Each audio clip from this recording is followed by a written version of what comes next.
আর একটুখানি চিনি দিয়ে দিলাম। চিনিটা আমি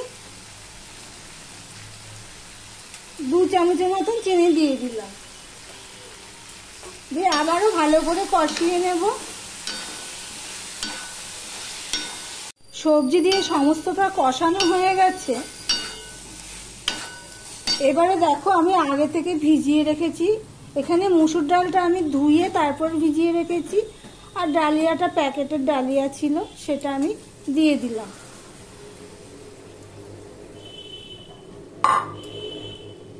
এইভাবে তোমরা একবার করে খেয়ে দেখতে পারো, ভালো লাগে। দুপুর, রাত, সকাল যখনই খিদে পাবে তখনই খেতে পারবে।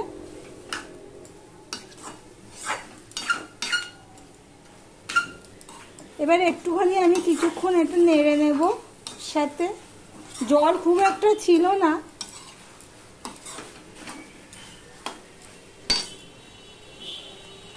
এবার এই বাটি ধুয়ে আমি জল দিয়ে দিলাম।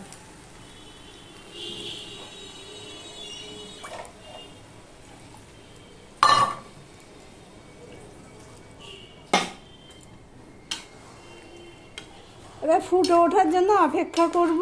তোমাদেরকে তো একটা কথা বলা হয়নি, এখানে আমি যতটা পরিমাণ ডালিয়া নিয়েছি তার হাফ নিয়েছি আমি মুসুরের ডাল, আর সবজি তো দেখেই নিয়েছো। দেখো ডালিয়াটা আমার আর একটু সিদ্ধ হবে, আমি একটু গরম জল বসিয়ে দিয়েছি। আমার ভিডিওটি যদি ভালো লেগে থাকে লাইক কমেন্ট শেয়ার করে দিও।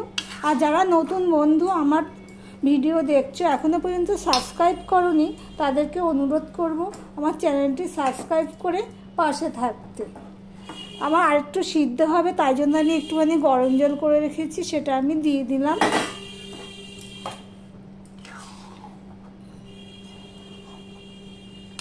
এইভাবে ডালিয়া তো অনেকভাবেই খেয়েছো, এইভাবে একবার রান্না করে খেয়ে দেখতে পারো, দারুণ লাগে খেতে, অন্য টেস্ট। সয়াবিনটাও মুখে কামড় পড়বে। আর যারা নিরামিষ খাবে তারা পেঁয়াজটা দেবে না, তাহলেই হবে। পুজো পার্বণের দিনে অনেকেই ডালিয়া করে খায়, তখন পেঁয়াজটা না দিয়ে ঠিক এই প্রসেসে করবে, ভালো লাগবে। মাঝে মাঝে নেড়ে দিতে হয়, নাহলে নিচে কড়াইয়ের তলায় লেগে যেতে পারে, ওই জন্য মাঝে মাঝেই লেগে দিতে হয়। ডালিয়াটা রান্না করলে যেভাবেই ডালিয়া রান্না করো না কেন, মাঝে মাঝে নিচে এইভাবে একটুখানি নেড়ে দিতে হবে।